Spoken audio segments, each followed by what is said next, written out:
right, everybody. Welcome to Wilhelm. I am your host, Ben Beck, and we are coming to you from the floor of FanExpo Philadelphia.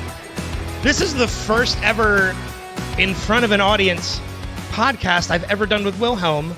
This podcast has been around for almost 10 years. And this is your first live show? First live show. Well, you never forget your first. And if I tell anyone and they're having their first, please tell everyone we were good and call us in the morning. Just a courtesy. Well, call in the morning or call a couple days later? A couple days. Okay. 6 days. All right. Yeah. But still, well, your first live podcast. My first live podcast, and I'm excited to bring you on as a guest. For anybody listening at home or in the audience, if you're local to Philadelphia and you listen to Preston and Steve, you know him from working with that show as well. But he is also one of the co-hosts of the Comic Book Gurus podcast, doing a podcast here this weekend. We'll get the details on that a little bit later. Fellow podcaster, fellow moderator, and just great friend, Craig Liggeons. Thank you, Ben. Honestly, yeah, a round of applause. Yes, That's what we got. You don't have to stand. Just sit, please. We're just doing. Yeah, thank you. I got an Arsenio Wolf. That's all I needed, just from the 90s. Thank you. Well, this is all your fault because when you asked me to be a guest on your podcast about 6 years ago, and I had never done one before, and you invited me back several times, and I enjoyed it, and I love being a guest, and we talk about TV, cartoons, superhero movies, comic books, whatever. You'd have me on, and I always have a great time. And then you say, well, why don't you do your own podcast? And I'm like, how stupid can this man be? And now I have my own podcast. I love it. You grease the wheels. I grease the wheels, and you're right. Like, we always have those conversations. We attend a lot of movie screenings together. Yes. I'm usually your ride, which I'm totally fine with because I offer it. But we always geek out on everything from movies and television to wrestling to all that stuff. So it's always a lot of fun. So when this came about, the opportunity to do this here at FanExpo came about, you were the top of the list of people I wanted to do it, and I'm glad that you accepted to do it. Of course, I would say yes. I only had two questions. What time and what do I wear?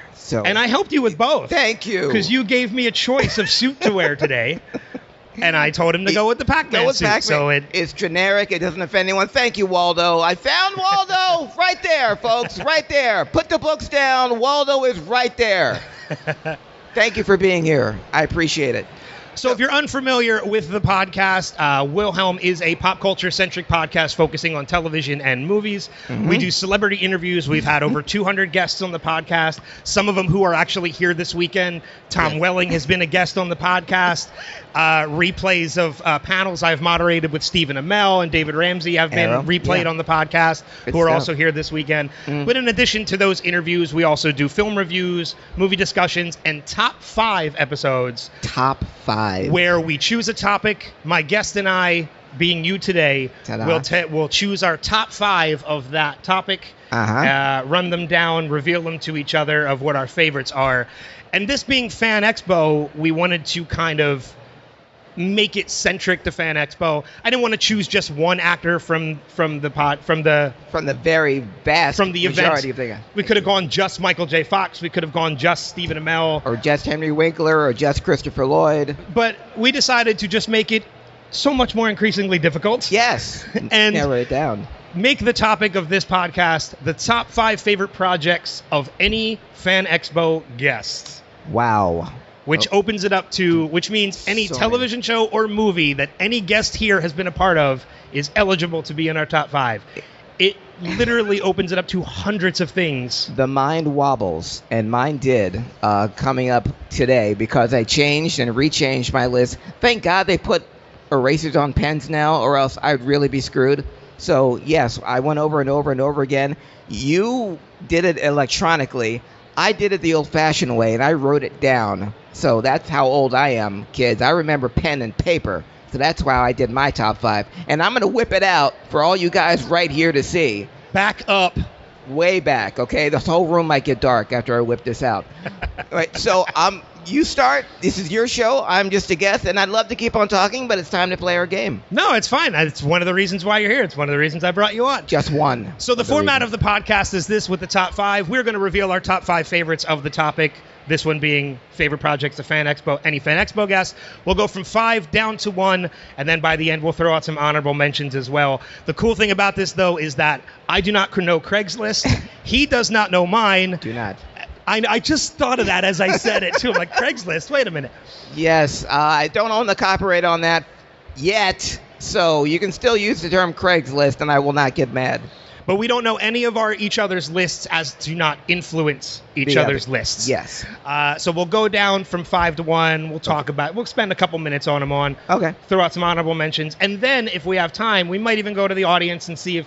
I'm sure there's ones we've missed that might be on your top 5 as well. So. Yeah. So you bring it in. Let's kick it off. Yes. Starting with, you're the guest, so I'm going to throw it over you to start it. You said you wrote it down. I don't see it. It's up here, man. You have a pen and paper? No, excuse me. It's fine. No. You don't have to. It's fine. It out. Okay. I just totally have fine. to remind me of my. Okay. But throwing it over to you as the guest, we're starting off number 5. What is the number 5 on your list? The number 5 on my list of top 5 things that someone has done in this, the people that are here. I'm gonna go just because it's there. I'm gonna go with Henry Winkler in the Richie Fights Back episode of Happy Days. Oh, you even went specific episode. Yes. You could have just said Happy Days. No, the Richie Fights Back episode of Happy Days was the single biggest episode that changed my life because Richie was being bullied by Rocco and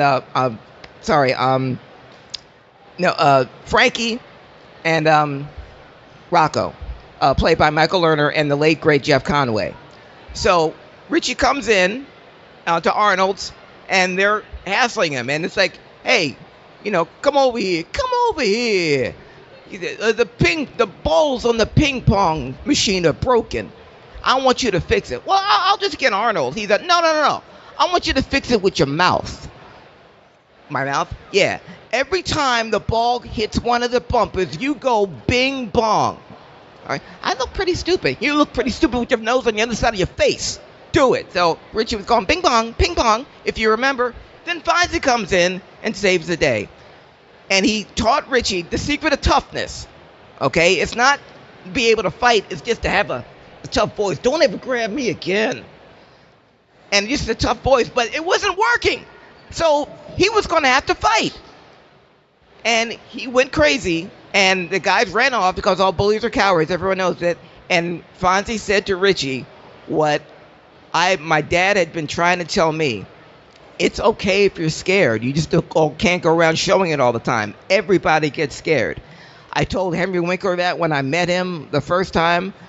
But that episode sticks with you. Yes, still to this day. In fact, I can do the whole dialogue. I did when I was part of a sketch comedy group. I did that whole sketch word for word as Christopher Walken.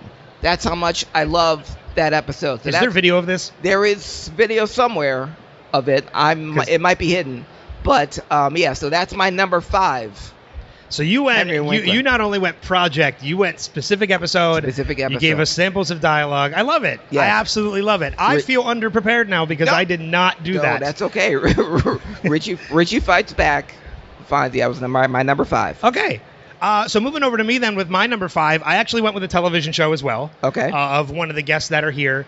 Now, I could have gone with Arrow. Yes. Using Stephen Amell, but I went with a different Stephen Amell project. Okay. One I'm excited is actually returning for the second season next month. I went with Heels. Wow. For Stephen Amell.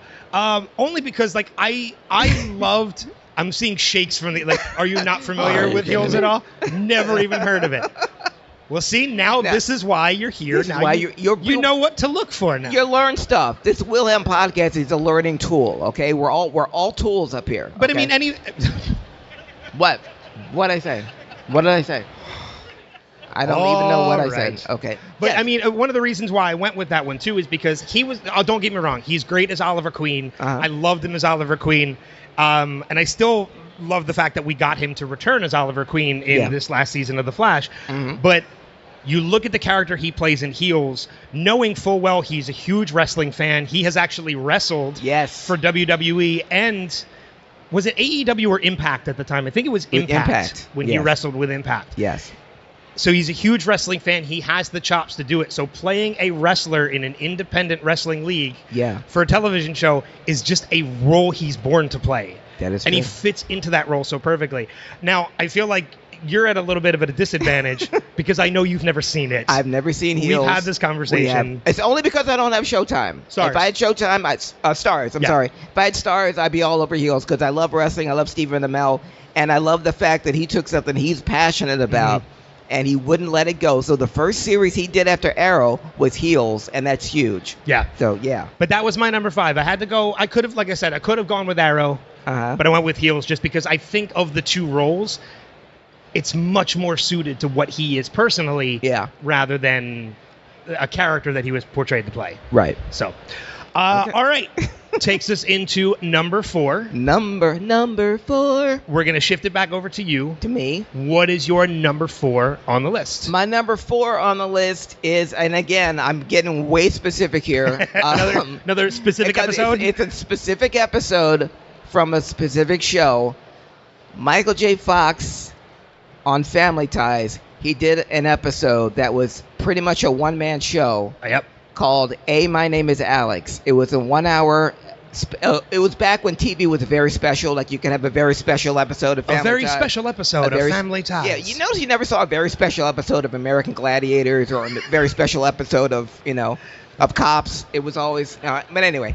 But Michael J. Fox, in the episode, his best friend had died in a drunk driving accident, and he was with him. And he felt incredibly guilty, like it was somehow his fault, or he felt survivor's guilt that he was alive and his best friend was gone.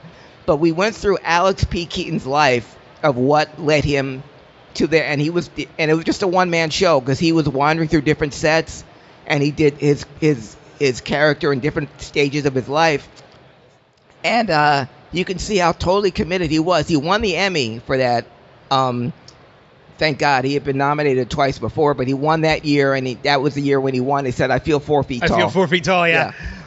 But that was one of the best episodes of television I've ever seen, and it really cemented Michael J. Fox as, at the time, the best actor on television. Yeah, I agree with you on that episode as well. I think that's an incredibly powerful episode. It's one that I remember in very clearly. As well, and not even just from the content, but the style of the way they shot the episode, as well, where it was just very, very interesting and something different that they had never done before, and it was very well deserved that he actually did win the Emmy because of that year as well. Yeah. So My Name is Alex. Michael J. Fox. Your turn. So sticking with Michael J. Fox, Michael J. Fox is actually my number 4 as well, but not Family Ties. I went with a film. Okay. Yes. I almost went with Doc Hollywood just to be fun. Perfect. But because I actually do like that movie. I love that movie. But no, I went with a little horror movie that he had done called The Frighteners. Wow. See? Yes. And I do too. And very early Peter Jackson as well. Exactly. Yeah. Yes. But I mean, there were so many. That movie is one that I still love to go back and rewatch every like Halloween holiday season. I've done an episode of this podcast where we talked about our top 5 favorite horror movies, and I think that was one of my top 5. I can't remember if it was or not. I'm speaking to somebody in the audience who was my co-host for that episode, my friend Jamie. Everyone, Jamie. But I don't know. It might have been, it might not have been, but it is definitely towards the top of my favorite horror movies. Even though it's not incredibly scary, the story that is being told is just, and the character that he portrays, it's one of my favorite Michael J. Fox projects. So, And of all the projects, that are here, had to make my top 5. So that is my number 4. That's a great pick. Frighteners is a great movie. Underrated film. A very underrated film. Like I said, a lot of people don't realize it's Peter Jackson well before Lord of the Rings and such. So yeah, he had to start somewhere. Yeah. But that moves us into the top 3 now. Uh-oh. Moving on with a number 3. What do you have, sir, for your number 3? I feel like you're choosing as you're looking at your list. Like, it's not solidified. Because you have choices. The list is fluid. It's fluid. It's like, my 3 could be my 1 and my 1 could be my 3. That is what she said. But I'm going to go... can we choose the same actor for 2 different projects? Yeah. Okay. It's top 5 of anybody here. Top 5 you of could have made all 5 of them Michael J. Fox if you wanted to. Well, I did have an all 5 Michael J. Fox if you really want to get into it. But, no, I'm going to go back to... Go back to Henry Winkler? I have a top 5 Henry Winkler. No, I'm going to go to Giancarlo Esposito. Okay. Number 3. And he was tough because I can do a top 5 specifically Giancarlo Esposito, but I feel like we could do a top 5 of every one of every these person, these people here. Yeah. But we, for the purposes of this podcast that you're all here to see, thank you all for being here to see. Even the guy that just sat down because he's tired, I really appreciate you being here. My number 3 is Giancarlo Esposito in Do the Right Thing. Oh, you went back. I went back because it's easy. I mean, Giancarlo Esposito right now, he's everywhere. The Boys, Mandalorian. He's in Godfather of Harlem, for Christ's sake. Community he was in. He's in Breaking Bad. Better Call Saul. Again, all this current stuff, but I'm going to go back. He was one of the guys in jail with Eddie Murphy in Trading Places. Oh, yes. That one I didn't know. Yes. And School Days, yes. He was Big Brother Almighty, yes. But that's not the Giancarlo Esposito I'm going. Do the Right Thing. Do the Right Thing. His character bugging out, and that was his name. We never got his full name. But he was the catalyst for what happened in that film, Do the Right Thing. It's still groundbreaking film. But his character showed his range, because up until then, I just thought he was a kid actor, because he was... The first time I saw him was in Taps in 1981. Look that up, folks, with Tom Cruise and Timothy Hutton and Sean Penn. I know it. But he was 20, and then but in Do the Right Thing, he was a guy. He was the one, the spark that lit. If you guys haven't seen it, if you guys have seen it, he was the one that started the boycott of Sal's Famous, and just the way he was going to get a pizza. That was his only job that day, was to get a pizza from Sal's Famous, right? That's all, because it was the hottest day on earth. He just wanted a pizza. He's going to go eat it. And my favorite part of the scene was he's going to eat the pizza. The one thing he's been talking about all day, the only reason he got up in the morning is to get Sal's Famous pizza. He goes to eat it, and he looks up at the wall and sees nothing but Italian people on the wall. And that's when he snaps. And that's when he realizes he's been patronizing this business for most of his life, and yet there's no representation on the wall. And that's what triggers him. But you couldn't take a bite first? Just take the bite and then just look. But he never ate the pizza. I keep coming back to that. He never ate the pizza. And that's when the boycott started, and that's when the movie goes to its denouement. Still the best movie that Spike Lee's ever done, but he was the main part of that. But so my number 3 is Giancarlo Esposito, not from his current work, going back to before some of you were even born, to Do the Right Thing, 1989. That's my number 3. That's a good choice. Thank you. I like having you as a guest too, Craig, but I don't feel like you're passionate enough. I got to come out of my shell. Hi, Kyle.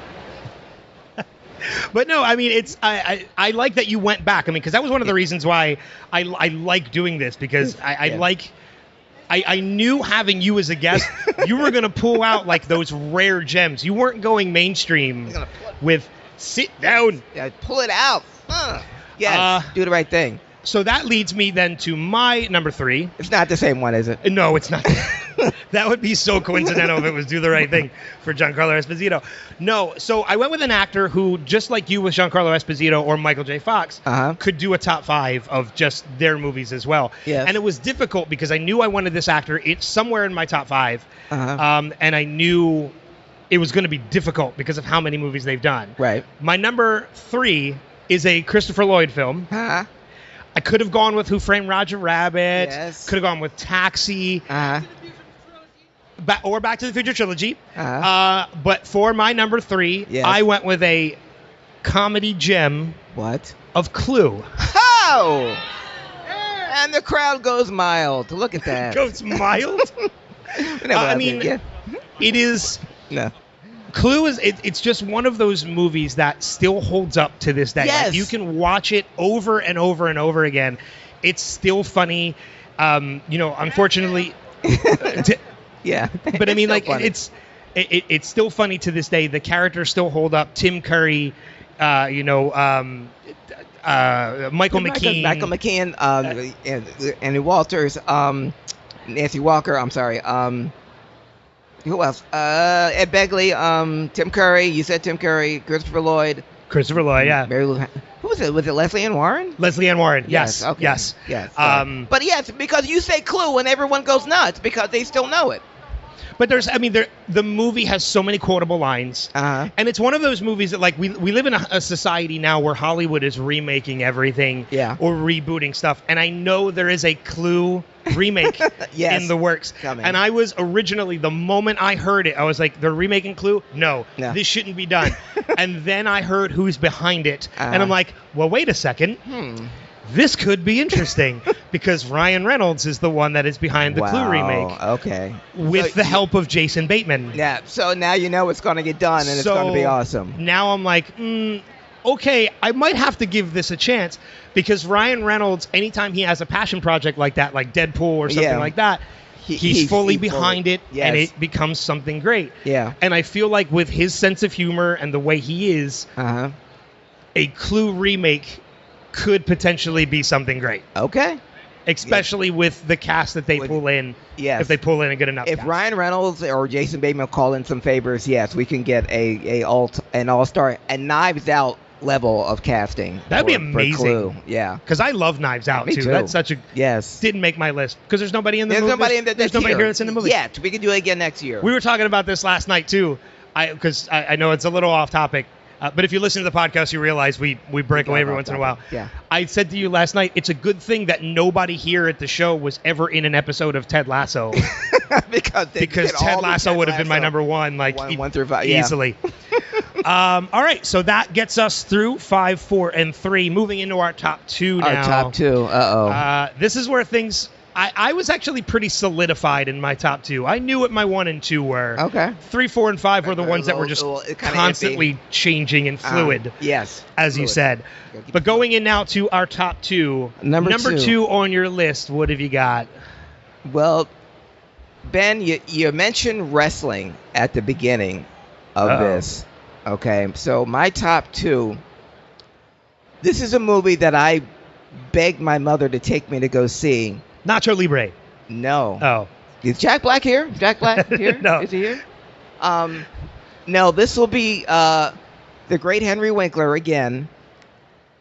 But Henry Winkler in The One and Only. I've never seen it. Where he played a wrestler. And this is when they were trying... You have to remember, Henry Winkler was the biggest star on television, period. And like they always do with TV stars to try to get him in the movies. So like people... Happy Days was averaging 36 million viewers a week. No lie. All right? So if we can get that, even half of that to the film, he's going to be great. So they kept putting in movie after movie, and the movies would bomb. One of them was called The One and Only, where Henry Winkler was a struggling actor who decided to become a professional wrestler. Chavo Guerrero was in this. Roddy Piper was in this. This was Roddy Piper's first movie ever, was The One and Only. It led to They Live. It led to They Live.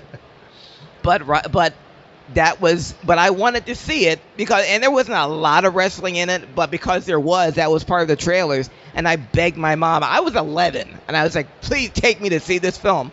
And she said no. Keep in mind, this is the same woman who took me to see Jaws in a theater when I was 9, but did not want me to see Henry Winkler in the one and only in that movie she called That Foolishness. But Jaws was okay. So because there was wrestling and I was at a very young age, because Henry Winkler was my favorite star of all time at the time, my number 2 is Henry Winkler in The One and Only. All right, that's one. This is another reason why I enjoy doing this podcast as much as I do, because anytime I have a guest and they throw out a movie I've never seen before, I love adding that to the list, that now this is something I need to check out, because I am a huge cinephile, so I like watching everything. So now The One and Only is the one I'm going to have to check out. The One and Only, yes. So, I mean, there's so many great Henry Winkler projects as well. I mean, you can go back to Night Shift and so many other ones. And I want to say to anybody here who's at FanExpo witnessing like us actually doing this, if you haven't already and you do get the chance over the course of this weekend, go meet Henry Winkler. Yes. He is seriously one of the nicest people in the world you will ever meet. Exactly. And I'm looking forward to just going over and talking to him again while we're here. It's still one of my favorite memories. I got to meet Henry Winkler, and I told him my Richie Fights backstory, and he said that's amazing. And we posed together, and we both did this, and that's still. I wish I was wearing my Deadpool pajamas, so I wish I was wearing something else. So I'm going to have to recreate that moment again. But yes, see Henry Winkler, talk to Henry Winkler, bask in the Henry Winkler glow, because it's just amazing. It's a thing. It's a real thing. Yeah, oh, yeah, and you're soaking in it. Seriously. You have to experience the Henry Winkler. And if you're not already doing something else, too, we're promoting guests that are here, which is great. I mean, we're at FanExpo. Yes.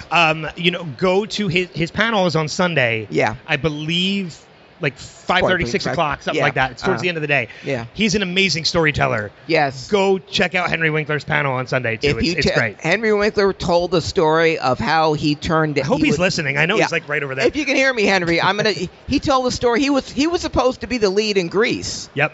Yeah. Yes. It was because... I asked him about this because I didn't know if it was true or not.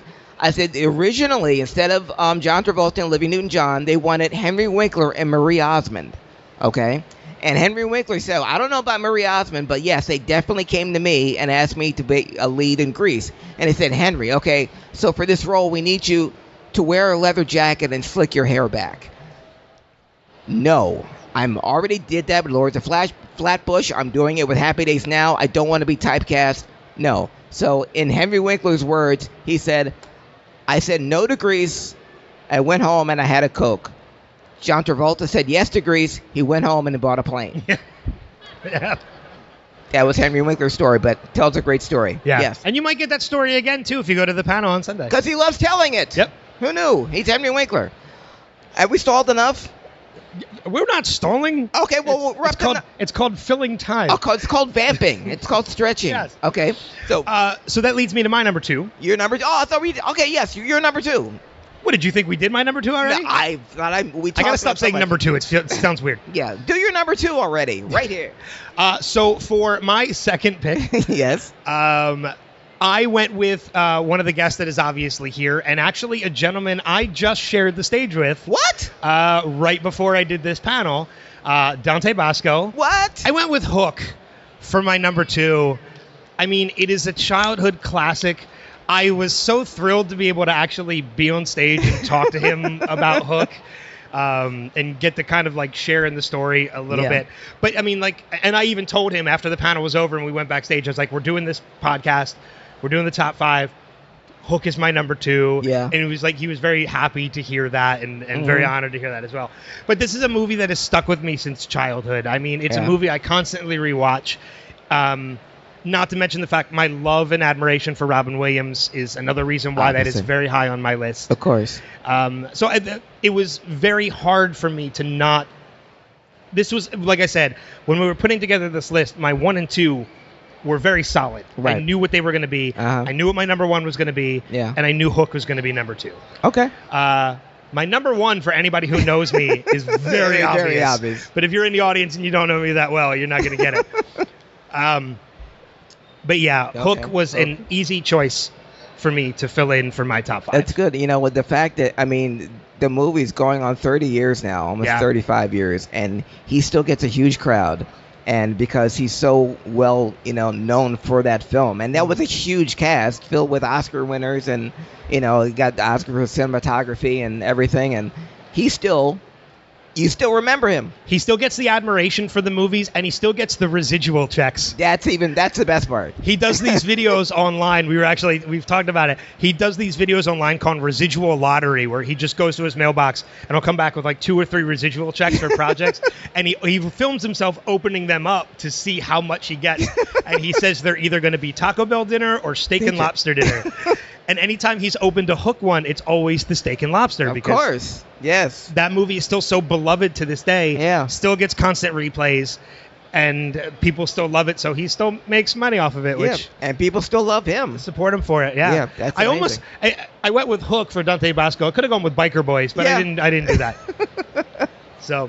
But that, sir, leads us to our number 1 choice for the top 5 list of favorite projects from any FanExpo guest. Oh, Lord. Mine is very obvious, but I'm very curious what yours is going to be.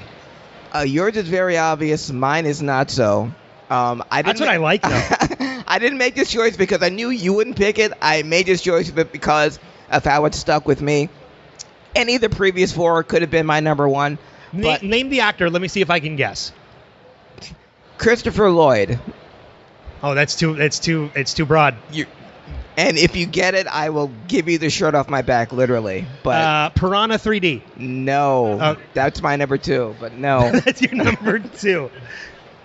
My number 1 of all the people here, Christopher Lloyd is my favorite performance, and I don't care if I'm dating myself. I've done it all night, and I would date myself because I'm easy and I put out. I knew you were going to go there with that comment.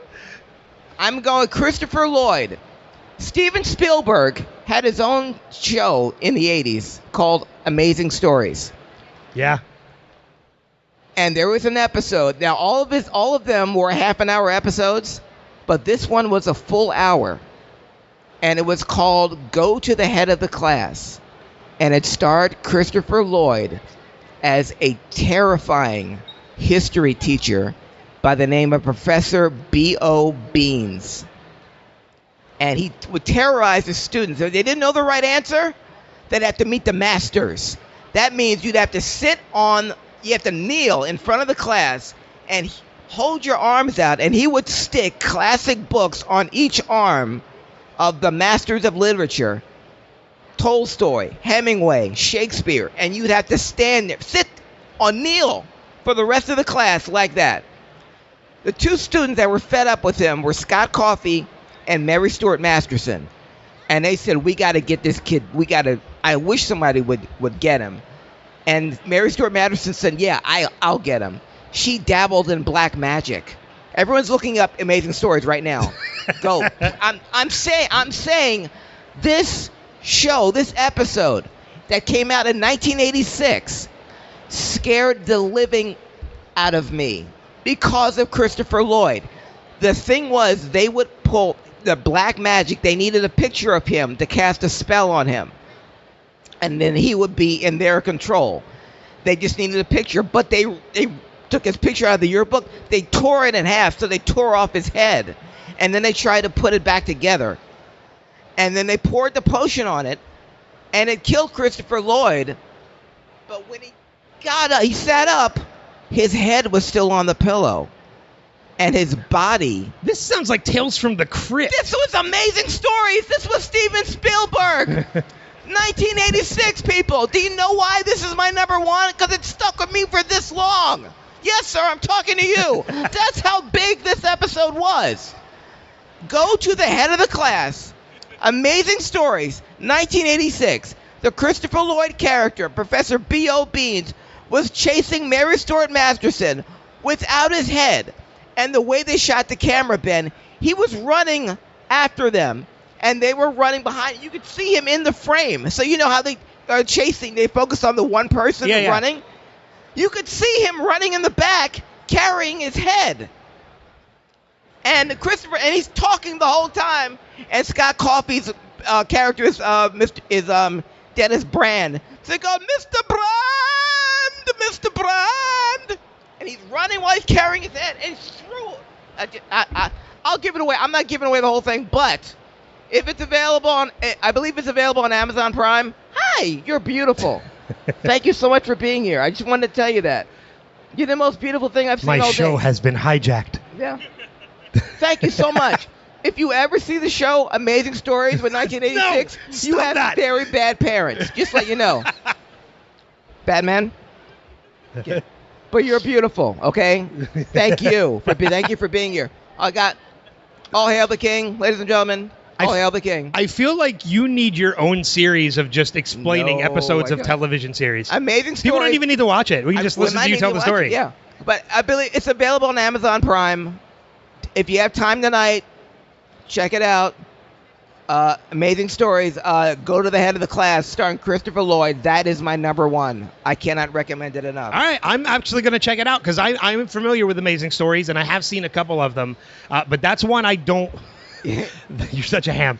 That is one that I don't ever remember seeing. It's fine. It only aired, to best of my ability, aired once in prime time, and again after the show was canceled. They showed it in a summer rerun. I remember I missed it. It probably only aired once because it gave people nightmares. It gave me nightmares. Again, that's why. You talk about Amazing Stories, and the first one that comes to my head is the guys that were in the bomber, and the landing gear wouldn't go down. Right. And the guy was an artist, and he drew the landing gear, and it appeared so they could land the plane. Yes. Like, that to me is an amazing story. Right. Not a story to scare the hell out of you. Scared the living crap out of me. But I'm here. I survived to tell the tale of Amazing Stories. Of the headless Christopher Lloyd. Go to the Head of the Class, starring the great Christopher Lloyd. That's my number one, sir. That's my number one. Oh, my God. You're the most handsome boy I've ever seen. Where did he go? You scared him away. Okay. Which leads me to mine. To yours? You did fill some time, too, because we have about 7 minutes left, which is great. Man. It's perfect. It works out. So my number one, yes, as I said, is very obvious to anybody who knows me, knows what my number one is going to be when we do something like this, especially when you see the guests that are here. Yeah. I get a 3-for-1 with my number one because 3 of the guests that are here are part of my number one, being Michael J. Fox, Christopher Lloyd, and Tom Wilson. Back to the Future is a perfect movie, in my opinion. In a lot of people's Anybody opinions. out there who wants a remake or a reboot can kick rocks. Yes. Because it does not need to happen. No. Thankfully, I've had the opportunity to meet Bob Gale, the creator of Back to the Future. Awesome. And he has said that as long as he is alive, it will never happen. So nobody kill Bob Gale. Nobody kill Bob Gale. Yes. Yes. Yeah, it is. But the entire trilogy is, in my opinion, a fantastic masterpiece of storytelling. Yeah. You know, people talk about their holy trilogy of movies. Some people go to Lord of the Rings, or go to the Star Wars original, the original trilogy, not the new ones. Yeah. Or the prequels. Or Piranha. Yeah. Or Piranha. Yes. But there are so many other trilogies out there. Back to the Future is my holy trilogy. Yeah. It is the one series of movies that my friends will literally ask me trivia questions to try and stump me. And it has been a very long time since I have ever been stumped on Back to the Future trivia. They ask me everything from... I've had people ask me, like, what speed did he have to go? I'm like, come on. Like, that's in the book. Don't waste my time. To what was the name of Marty's band? Yeah. What was and then the other one that actually a lot of people, I don't think enough people know this one yet, is what the original time machine was. Before it was a DeLorean. It was. Do you know what it was? It was a TARDIS. It was not a TARDIS. No. Does anybody out there know what the original time machine was? What was the original time machine before What it was was the original time machine? It was a refrigerator. It was a refrigerator. Yes. Wow. But they knew that kids would die. Yes. If you knew the story. I know. I just know kids would die if you go in a refrigerator. I didn't know it would be a time machine. But they did eventually, Spielberg actually did use the idea in Indiana Jones and the Crystal Skull. Oh, that's right. When they got in the... There's the scene where he gets blown away when he's in the... when he's in that. Hey! Good, you're beautiful. Thank you. We're doing a podcast. Walk away. That's all right. We did a movie together. Autumn. Yes, it's premiering July 7th. We're going to have a big premiere, but I locked this woman in a cage, ladies and gentlemen. Autumn Frazier. No, she's a great playwright and a great producer, and she's wonderful. even though she's interrupting my live podcast. I really do appreciate you being here. I love you. Thank you. Hope to see you soon. Autumn Crazier, everyone. Isn't she wonderful? She interrupted my podcast. We were on a roll. Whose podcast? You interrupted Ben's podcast. God damn it. We're doing Wilhelm podcast. We're talking about kids in refrigerators potentially dying. You're killing me. It's totally You fine. killed the vibe. How are we going to come back from that? Let's do some honorable mentions. We got through our top 5. Yes. We'll go through these very, very quickly because we only have like 5-7 minutes left, and I want you to be able to plug your podcast here tomorrow. Yes. And I want to mention some other things I'm doing here this weekend as where people can listen to this. Yes. Let's do some honorable mentions very, very quickly. Go ahead. I'll knock out a couple of mine, and then I'll Okay. let you knock out some of yours. Knock 'em out. Speaking of Christopher Lloyd, some of my honorable mentions, we got to go with Who Framed Roger Rabbit. The movie Nobody that he did with Bob Odenkirk is freaking fantastic if you've never seen it. Usual Suspects with Chaz Palminteri. Actually, and I think Giancarlo Esposito is in. Yes, he was a cop. He was in The Usual Suspects. He was the lead as well. investigator, yes. So that's a 2-for-1. Yeah. Lord of the Rings Return to the King for Sean Astin. The Goonies for Sean Astin. Rudy. For Henry Winkler, Parks and Recreation, obviously, for Dr. Saperstein. And a movie that I think is very underrated, Here Comes the Boom. Yes. With Kevin James. I love that movie. I don't care what anybody says. And then the other ones I have for Sam Raimi, Ash vs. Evil Dead. Spider-Man 2. Which, up until some of the newer Spider-Mans, in my opinion, was the best Spider-Man movie that was the best superhero that came movie out at the time. And I was very surprised that he was here this weekend, but I'll mention some honorable mentions for him, too. Independence Day and Kingpin for Randy Quaid. Yeah. Randy, if you hear this, stay over there. But yes. He was great in those films. But those are some of the honorable mentions that I have on my list. What do you got on your side? My list, honorable mentions, Christopher Lloyd, Taxi, obviously, Cuckoo's Nest, One Flew Over the Cuckoo's Nest. One Flew Over the Cuckoo's Nest, was the first thing I ever saw him in. First time he and Danny DeVito did something together. He did a movie called Things to Do in Denver When You're Dead. That was the first time he played a hitman. That was the first. Thank you, Chuck Lindsay, ladies and gentlemen, from the outside. He's an honorable mention. Michael J. Fox, the appearance he did on Scrubs, where we got to see a quirky character actor that he did, and you got to see a Polaroid of him on the toilet. He was trying to break Elliot of her OCD. So, Michael J. Fox and Scrubs.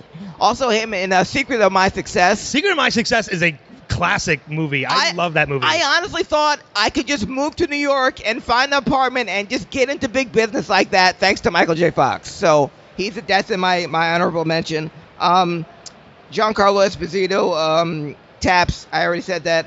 And my final honorable mention, which could be at number 1, but Henry Winkler and Barry. Oh, Henry Winkler and Barry. The series just wrapped. You're awesome. Yes. And it was... He won his first and only Emmy. Yes. For I Barry. was so happy when he won that Emmy, too. Oh, my God. I posted that on my Instagram and on my Facebook. And you know how hard it is for me to recognize someone else? But I get it for Henry Winkler because I was so proud of him for winning his first Emmy. Oh, my God. You guys are amazing. So we got a couple minutes left. Let's use them to kind of plug what we do, where people can listen to other episodes of this podcast that are not live at FanExpo, and maybe even welcome you as a guest, because I'm always open to having people come on as a guest to talk about another top 5 topic as well. But let's start with you. Me? Where can people tell people about Comic Book Gurus, where they can find it, and what you're doing here this weekend with Comic Book Gurus. Oh my God, there's so much pressure. I'm kind of nervous now. No, I have my own podcast. It's not this one. It's called Comic Book Gurus Podcast. We talk about comic book movies, comic book TV shows, and comic book books. And we're going to be here right at this very stage, live tomorrow at 11 a.m. And I get to do it with my partner, Rockstar Rob, and we're introducing our newest member, Steph, because we are not anything to look at. Steph is the eye candy. So you will have that. And you can listen to us on WMMR.com. All of our episodes are on the WMMR.com list. We're on YouTube now, so you can go to the Comic Book Gurus Podcast YouTube page and look at our previous episodes so you can see our floating heads talking about the favorite comic book movies of the day. We just did a preview of The Flash. That's up right now. And more episodes coming up and more, hopefully, special guests. But yes, check out Comic Book Gurus podcast wherever podcasts are sold for free. Awesome. As for me and this podcast, Wilhelm, all episodes are available online. WilhelmPodcast.com is where you can go to find links to the Instagram, the Facebook, previous episodes, YouTube page, all that stuff. And I'll let you know right now, Wilhelm is actually doing a contest for the summer where if you go to the page, if you send a screenshot of that you have subscribed to the podcast to the email feedback@wilhelmpodcast.com, you're entered into a drawing to win a $100 Visa gift card by the end of the summer. And I'm going to be giving 3 of them away. So all you got to do is subscribe to the podcast, send me a screenshot that you did. And I'll be honest with you, even if you unsubscribe after you do it, don't do that. But, yes, but stay subscribed. Yes, stay subscribed. Cheat the contest a little bit. Yeah. But feedback@wilhelmpodcast.com. I also do another podcast called Revisited, where my friend Kristen and I go back and revisit old television shows. Right now, we're covering the television show Lost, which we're in the 6th season of right now. And we just, now, once Lost ends, we're going to be going into another show. And we just revealed, we just discussed it and revealed the next show we're going into when we're finished with Lost is Ted Lasso. Yes! With Ted Lasso having just ended. So we'll be covering that as well. Okay. As for me here at FanExpo this weekend, I'm one of the panel moderators. I just got done a panel with Dante Bosco before I was done this. Tomorrow you can catch me on stage with Sean Astin, Stephen Amell, Emily Bett Rickards, and David Ramsey. I'll be downstairs with Peter Cullen.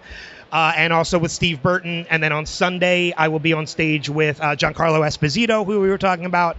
I'll be hosting the Smallville panel on stage. And I'll also be downstairs with Maggie Robertson on Sunday as well. Dying of envy. But this was great. I'm so happy that you came to do and to be a part of this podcast. Thank you for all you guys for sticking around and watching.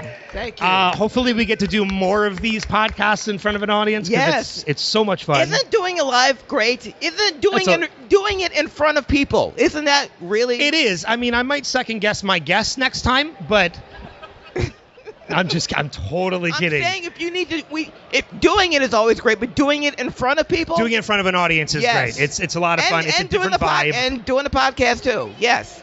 Doing a podcast in front of an audience is great. That's what I was talking about. Allow me to be clear with what I'm saying. Yes.